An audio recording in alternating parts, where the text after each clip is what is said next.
Bismillahirrahmanirrahim. Assalamualaikum warahmatullahi wabarakatuh. Selamat siang semuanya. Bagaimana kabarnya? Semoga dalam keadaan sehat walafiat ya. Oke, langsung aja ya Bapak ke materi pembahasan pelajaran PSKE ya. Perancangan sistem ergonomi ya. Kerja dan ergonomi. Oke.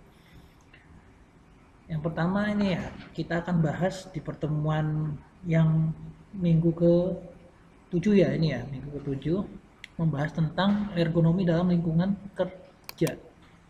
Oke. Ringkasannya ya, menurut pusat ya, Departemen Kesehatan Republik Indonesia ya, pengertian ergonomi ya mungkin sudah pada tahu ya, apa itu ergonomi ya, ilmu yang mempelajari perilaku manusia dalam kaitannya dengan pekerjaan ya, pekerjaan mereka. Jadi ilmu yang mempelajari tentang apa? Perilaku manusia terhadap pekerjaan yang dilakukan oleh manusia ya, oleh orang. Oke. Nah, sasaran ilmu tersebut ya berkaitan dengan apa? Alat ya, kemudian tempat kerja serta lingkungan ya. Berarti di sini ada keterkaitan ya, ergonomi itu ya, terkait tentang peralatan ya. Peralatan yang digunakan ya, gitu. Kemudian setelah itu apalagi? Adanya tempat kerja ya. Tempat kerjanya itu seperti apa ya? Artinya tuh berkaitan dengan lingkungan gitu kan. Kira-kira kalau kita lihat tempat kerjanya itu ruangan tertutup ya, terbuka, kemudian suhunya bagaimana ya, kemudian sirkulasi udaranya seperti apa ya, kelembapan udaranya bagaimana, nah itu kaitannya dengan lingkungannya nanti. Oke, menurut Pusat Kesehatan RI ya, upaya ergonomi antara lain ya, penyesuaian peralatan dan tempat kerja dengan dimensi tubuh manusia nih di sini. Jadi apa? Keterkaitan alat yang digunakan, tool yang mereka pakai ya, dengan tempat kerja yang yang dilakukan nih ya, tempat kerjanya dengan dimensi tubuhnya sesuai enggak gitu. Kira-kira kita pernah ya membuat prototipe kursi antropometri. Nah, itu ada kaitannya dengan apa? Dimensi tubuhnya manusia ya. Terhadap apa? Terhadap peralatan ya. Kita rancangkan kursi ya, bener kan ya? Kursi itu kan alat yang digunakan ya kan oleh siapa? Operator ya. Oleh manusia itu. Nah, tujuannya apa? Agar manusia ya sebagai pelaksananya tidak mengalami kelelahan nih, cepat lelah, kemudian dapat mengatur suhu ruangan kerja ya ini. Kemudian pengaturan pencahayaan sesuai dengan kebutuhan kondisi dan kebutuhan manusia. Nah, di sini kalau yang kursi ini kan hanya mengatur dimensi ya, tapi kalau yang kita bahas nih tentang lingkungan kerja, kita bisa mengatur nih ya, mengatur apa, suhu ruangannya ya kan ya, kemudian pengaturan pencahayaan ya kan, kemudian kebutuhan kondisi dan dari manusianya sendiri gitu. Nah, ini ada undang-undangnya ya yang mengatur tentang ketenaga kerjaan, ini ada ya undang-undangnya, ketentuan pokok tenaga kerja yang merupakan subjek dan objek pembangunan gitu. Jadi ada badan hukumnya nih ya gitu. Oke, lanjut lagi. Nah, di sini ya, kurangi gerakan yang tidak perlu, gunakan sepatu dengan senyaman mungkin ya kan. Para pekerja dapat menjangkau peralatan kerja sesuai dengan posisi waktu bekerja dan sesuai dengan ukuran antropometri. Nah, ini ada kaitannya nih semua nih ya kan ya, terhadap apa, lingkungan kerjanya yang ergonomis atau tidak ya kan ya. Dari kata ergonomis tadi itu kan ya, memberikan apa, memberikan kenyamanan, memberikan keamanan, benar nggak? Bagi siapa? Bagi pelakunya, si manusia tersebut ya. Karena orang kan biasanya kan kalau melakukan aktivitas kerja ya, akhirnya kan pasti kan lelah kan ya. Ya, kita kan manusia, bukan mesin, bener nggak? Kalau mesin secara terus-menerus bekerja bisa ya, karena sudah diprogram gitu kan. Sebelum pekerjaan itu selesai, dia nggak akan berhenti bekerja. Tapi manusia nggak bisa gitu, seperti itu. dia sudah merasa kelelahan, ya harus berhenti. Ya, kalau dipaksakan berakibat nanti apa? Terjadinya kecelakaan kerja itu, ya. Resikonya. Di samping itu ya, kesalahan-kesalahan pada manusia juga banyak terjadi kalau manusianya tuh kelelahan. Biasanya ya, kalau melakukan aktivitas kerja banyak kesalahan. Ya, karena sudah tidak fokus, karena kelelahan, kecapean, ya, gitu. Contohnya kalian aja coba, kalau udah capek, kalian dipaksa, gitu kan, untuk melakukan aktivitas apa gitu kan, pasti udah bosen gitu kan, pengen udah cepet-cepet selesai gitu kan, udah nggak fokus. Nah itu seperti itu. Makanya eh, kita merancang ya suatu lingkungan kerja supaya apa, nyaman. Nah, sudah nyaman nanti apa? Aman. Ya, jadi walaupun kita bekerja yang dalam tempo waktu yang cukup lama, tapi terasa tuh nyaman ya gitu. Jadi tidak terasa kelelahan ya si operatornya. Nah, di sini ada penjelasannya ya. Setelah bekerja ya, melakukan pekerjaannya, maka umumnya terjadi kelelahan, ya kan? Kelelahan. Dalam hal ini ya kita harus waspada dan harus kita bedakan jenis kelelahannya nih. Ada menurut para ahli ya, menurut para ahli nih. Ya, kelelahan itu ada jenis kelelahan ya, fisik ya. Kemudian kelelahan yang patologis, ada psikologis ya, ada emosional. Ya, emosional ya. Fatigue ya, kelelahan emosional ya, serta tata cara mengatasi kelelahan di sini ada. Ya. Oke. Kita lanjut lagi ya pembahasannya ya. Nah, teknologi ya yang berkembang dengan begitu pesatnya sehingga produk-produk peralatan sudah menjadi bagian yang pokok ya pada tiap lapangan kerja yang tidak dapat dipisahkan. Benar nggak? Betul, karena apa? Penggunaannya produk ya atau alat ya di era teknologi saat ini nih sangat diperlukan. Kenapa? Karena untuk mempermudah ya aktivitas pekerjaan sebagai penunjang. Benar nggak? Ada nggak jenis pekerjaan sekarang yang tidak menggunakan alat ya, teknologi ya? Hampir pasti semuanya tuh nggak mungkin manual gitu kan. Jadi pekerjaannya dilakukan manusia semua tanpa ada bantuan mesin.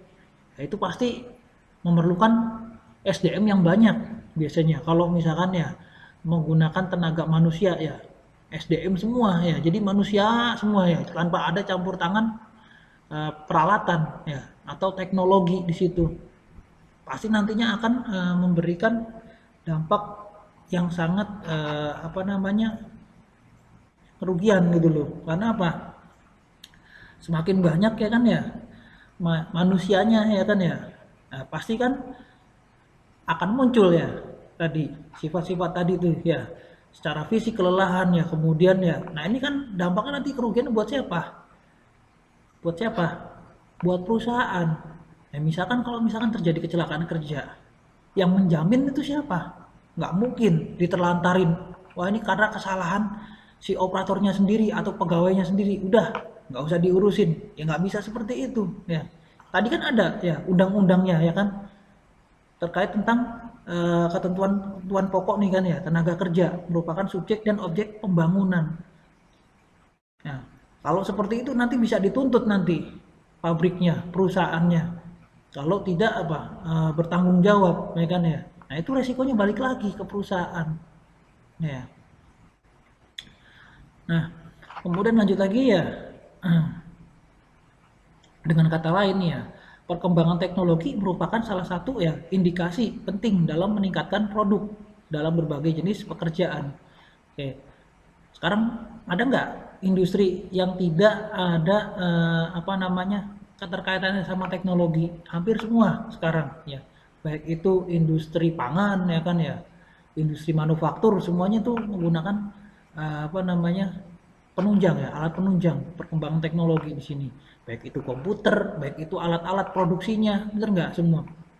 Nggak manual gitu. Jadi sudah ada alat bantunya gitu kan.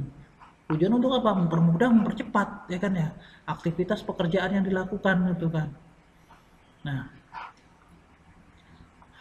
hal lain ya yang perlu diperhatikan adalah dampak negatif bila penggunaan peralatan tersebut ya tidak waspada dalam penggunaannya. Nah, tentunya ya, nih ya, penggunaan peralatan tadi harus ada apa? Harus ada safety-nya ya. Harus ada tata caranya, harus ada SOP-nya ya. Cara penggunaan peralatan tersebut supaya tidak apa? Terjadi trial and error ya. Kerusakan yang disebabkan karena kurang pahamnya ya. Kurang pahamnya si operator atau manusianya dalam menggunakan alat tersebut. Jadi gara-gara so tahu nih kan, saya coba ini. Dampaknya nanti apa? Rusak alatnya. Iya, kalau misalkan mesinnya nggak rusak nih, ya, tapi bisa menimbulkan resiko kecelakaan bagi si penggunanya gitu. Dicoba aja gini gitu kan. Ya, jadi harus ada SOP-nya yang jelas. Makanya perlu digarisbawahi ini sama Bapak. Penggunaan teknologi ini ya harus dibarengi dengan ilmu pengetahuannya juga ya. Jadi mentang-mentang ada mesin baru ya kan ya, sama nih kayak mesin yang dulu gitu, hanya aja nih caranya otomatis ini kan, nggak bisa seperti itu, harus ada SOP-nya, kita pelajari lagi ya. Biarpun misalkan ya mesin yang dulu nih cara penggunaannya sama gitu kan, misalkan sebagai alat potong ya, tapi toolnya di situ pasti ada yang berbeda dengan mesin yang dulu ya. Kalau yang dulu masih konvensional, pengaturan toolnya masih di setel dulu ya, di setting dulu, di setup dulu. Kalau sekarang enggak gitu kan, ada petunjuknya, ada tool-tool khusus yang digunakan ya. Toolnya pasti berbeda ya dengan tool mesin yang konvensional ya gitu. Cara perlakuan maintenance-nya juga pasti berbeda, nggak akan sama gitu dengan mesin-mesin yang dulu ya gitu. Oke, lanjut lagi ya. Nah, dengan kewaspadaan ini ya, hal-hal negatif itu yang akan terjadi dapat diantisipasi. Nah, nih untuk mengurangi resiko ya, resiko yang mempengaruhi kehidupan para pekerja, bener nggak? Makanya perlu adanya training ya, ada training dulu. Misalkan mau menggunakan alat nih, ada mesin baru ya, nggak langsung coba gitu kan, coba-coba gitu kan, jadinya nggak tahu mesinnya rusak gitu kan, atau dampaknya nanti kerugiannya bagi si usernya gitu kan, penggunanya gitu ya. Nah, berbagai risiko nih yang kemungkinan bisa terjadi ya, penyakit akibat kerja ya, penyakit yang berhubungan dengan pekerjaan dan kecelakaan nih. Ini yang sangat beresiko ya, kecelakaan. Iya, kalau misalkan kecelakaannya itu hanya merusak alat ya, tool itu nggak jadi masalah. Nah, tapi kalau misalkan mengancam nyawa bagaimana? Nah, ini kan manusia kan nggak bisa nyawanya tuh ditukar lagi. Mati, dah bisa dibalikin lagi kan nggak bisa seperti itu, bener nggak? Ya, ini yang perlu ditekankan ya. Jadi di lingkungan kerja ya, itu sangat ya diperhatikan ya sisi ergonominya ya, karena ini memberikan efek yang berkepanjangan bagi siapa, bagi si pekerjanya ya. Jadi tidak hanya lingkungannya saja yang oke ya, tapi orang-orangnya juga harus orang-orang yang benar-benar tahu aturan gitu ya, disiplin. Jadi misalkan ya sudah diterapkan misalkan ya di lingkungan kerja tersebut ya, dilarang berbicara ya pada saat mengoperasikan mesin, tapi ngobrol ya si operatornya nih. Nah, resikonya nanti kan berdampak kecelakaan kerja nantinya kan. Itu. Nah, ini bisa juga ya penyebabnya itu terjadinya Ya ini kematian tadi gua bilang. Kerusakan pada peralatan ya atau produk yang dibuat. Kalau itu masih bisa diminimalisir ya. Tapi kalau sudah menyangkut kematian nggak bisa nih ya. Apalagi yang berakibat terjadinya kecacatan ya. Ini seumur hidup jadinya kan pekerjanya tersebut. Ya.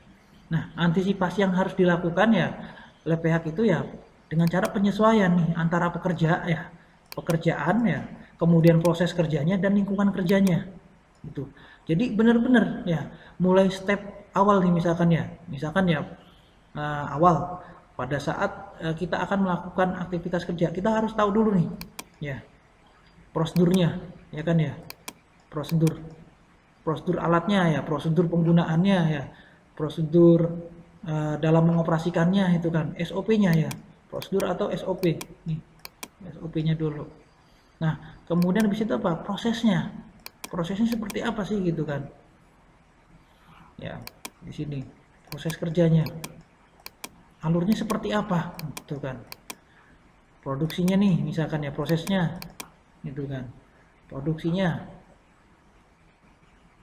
ya, kemudian terakhir nih, dan lingkungan kerjanya. Nah lingkungan kerjanya bagaimana, beresiko ya, beresiko enggak nih misalkan ya, rawan terjadi kecelakaan enggak. Nah berarti kalau misalkan rawan terjadi kecelakaan, diperlukan apa, APD yang lengkap.